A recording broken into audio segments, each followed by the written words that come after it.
সময় আসবে এমন ইন্দুরের গর্ত অপমানার জন্য তোমরা কোথায়।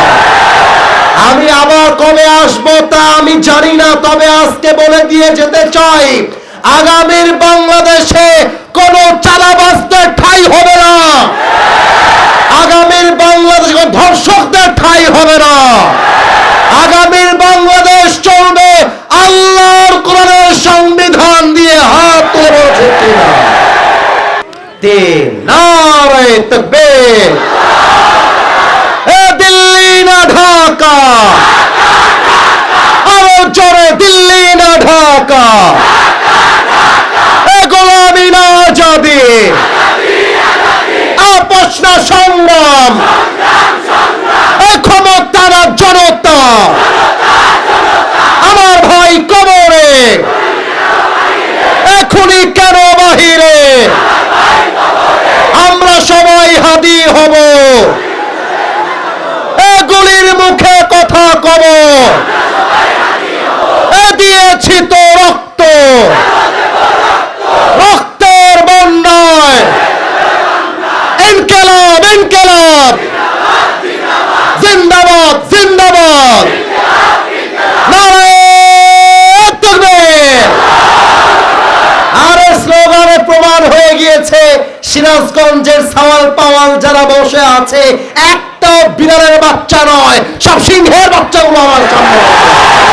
লিল্লাহি তাকবীর। জানের বদলে জান, আর এটার নামই তো আল্লাহর কোরআনের সংবিধান। এবার আপনি আল্লাহর কোরআন দিয়ে আইন পাশ করে আসিফ হুজুরের হাঁটু বরাবর একটা কোপ মেরে ওনার ডান পাটা কেটে ফেলেন, দাড়িপাল্লা নিয়ে আসেন, দাড়িপাল্লার ডান দিকে আমার কলিজার টুকরা হুজুর ভাইয়ের ডান পাটা রাখেন, আর দাড়িপাল্লার বাম দিকে আসিফ হুজুরের ডান পাটা কেটে রাখেন, টান দেন, দেখবেন দুইটা সমান সমান হয়ে গেছে। ওমান হাকামা বিহি আদালত, এই কোরআন দিয়ে যে বিচার করবে সে ইনসাফ কায়েম করতে পারবে। কোরআন মাইনাস হয়ে যাবে, ইনসাফটাও মাইনাস হয়ে যাবে, ঠিক কিনা বলে? এবার সবাই মিলে দুই হাত তুলেন, everybody raise your two hands.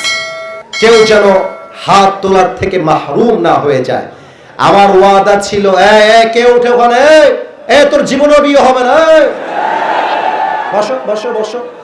আমার সাথে ওয়াদা দুইটা করতে হবে, তবে তার আগে আমরা আল্লাহর সাথে দুইটা ওয়াদা করব। সবাই মিলে একটা কাশি দেন। কাশির আওয়াজটা ডান দিক থেকে কানে আসে না। আচ্ছা, লেটস ট্রাই अगेन। আমি যা যা বলতে বলবো সবাই তাই তাই আল্লাহকে বলবেন। বলেন আল্লাহ। একটু আস্তে হয়ে গেল আল্লাহর নামটা, আরেকবার বলেন আল্লাহ। সিরাজগঞ্জের সাউন্ডে ডাক দিয়ে বলেন আল্লাহ। আমি তোমার শাহী দরবারে দিল থেকে তওবা করছি। ও আল্লাহ, তুমি আমার জীবনের সব গুনাহ মাফ করে দাও। একটু জবান খুলে বলেন সবাই মিলে আমিন। এবার দুই নাম্বার ওয়াদা আল্লাহর সাথে বলেন আল্লাহ। এই হাতটা ব্যথা হয়ে যাবে, হাতটা এমনি রাখেন, এমনি রাখলে ব্যথা হবে না। আরে আপনার ব্যথা লাগলে তো আমারও লাগবে, ভালোবাসেন যুবক ভাই থেকে বলো। এবার একটু আল্লাহকে ডাক দিয়ে বলেন আল্লাহ। ও আমার আল্লাহ, আমি তোমাকে ওয়াদা দিলাম, আজ থেকে এক ওয়াক্ত নামাজ আর কখনো ছাড়বো। এবার হাতটা ঝাঁকানোর জন্য উঁচু করেন সবাই মিলে, বলেন সবাই না। কই স্টেজে হাত নয় না, একটু সবাই মিলে না, একটু সবাই মিলে বলবেন না ইনশাআল্লাহ। এবার হাতটা নামায় আমাকে ডাক দেন, বলেন আসিফ হুজুর, আমরা সিরাজগঞ্জের বেলকুচির সন্তান, আজগরের সন্তান, আপনাকে ওয়াদা দিলাম, আজ দোয়া না করে আমরা কেউ উঠে যাব। এবার একটু মাথাটা ঝাঁকিয়ে বলেন না, একটু আওয়াজ দিয়ে বলেন সবাই ইনশাআল্লাহ। আমাকে গিয়াস ভাই বলছে আরেকটু বাড়ান। আমার কথা হচ্ছে টাইম ছিল 9টা পর্যন্ত, অলরেডি বাজে 9টা 10। কিন্তু ওয়াদা কেন করাইছি আমি বলে দেই। আমি যখন মাহফিল থেকে নেমে যাই, বেশিরভাগ মাহফিলে যুবকরা এমন ভাবে আমাকে ধাক্কা দেয় এই সেলফির জন্য। সিরাজগঞ্জের মাহফিলে ধাক্কা খেয়ে মাটিতে শুয়ে গেছি, শুয়ে থেকেই সেলফি তুলতেছে। লাস্টে কমিটির লোকেরা লাঠি নিয়ে পিটাতে বাধ্য হয়েছে, একদম বাধ্য হয়ে লাঠি হাতে নিয়েছে। কিন্তু আজকের যুবকরা যে পরিবেশে বসে আছে, আমার তো মনে হয় 1 ঘন্টা 10 মিনিট কেন, ফজর পর্যন্ত ওয়াজ হলেও কেউ উঠে জোরে বসে আমার যুবকরা।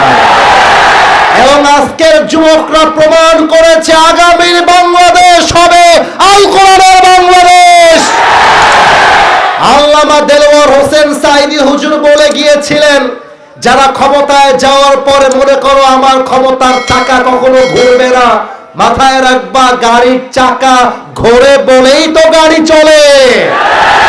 অতএব যাদের ক্ষমতার চাকা উপরে আছে বলে আজকে আলেমদেরকে ধরছো, জেলখানায় বন্দী করছো,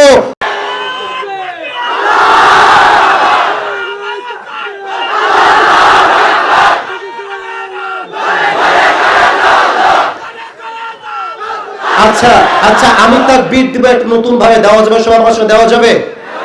নতুন স্লোগান আমি শিখাই দিচ্ছি। আমি বলবো দিল্লি না ঢাকা, তোমরা বলবা ঢাকা ঢাকা। আমি বলবো গোলামি না আজাদি, তোমরা বলবা আজাদি আজাদি। আমি বলবো আপোষ না সংগ্রাম, তোমরা বলবা সংগ্রাম সংগ্রাম। আমি বলবো ক্ষমতা না জনতা, তোমরা বলবা জনতা জনতা। আমি বলবো ইনকিলাব ইনকিলাব, তোমরা বলবা জিন্দাবাদ জিন্দাবাদ। আমি বলবো আমার ভাই কবরে, তোমরা বলবা খুনি কেন বাহিরে।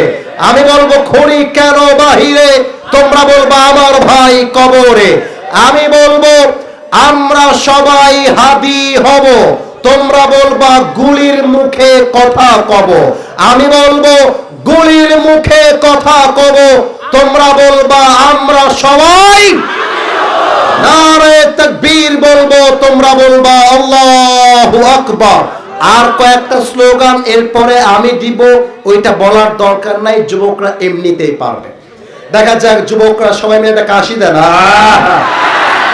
1 থেকে 3 গুনছি, গলাটা একদম স্থির করে ফেলেন। 1 2। এখন 9টা 15 বেজে গিয়েছে। এই প্রায় 1.5 ঘন্টা যাবত আমি অধম কোরআন থেকে হাদিস থেকে যে কথাগুলো বলেছি, আল্লাহ রাব্বুল আলামিন আমার কথার মাঝে ভুল ভ্রান্তি হয়ে গেলে ভুলগুলো ক্ষমা করে দিয়ে সবাইকে তুমি সঠিক কথা অনুযায়ী আমল করার তৌফিক দান করে দাও আল্লাহ।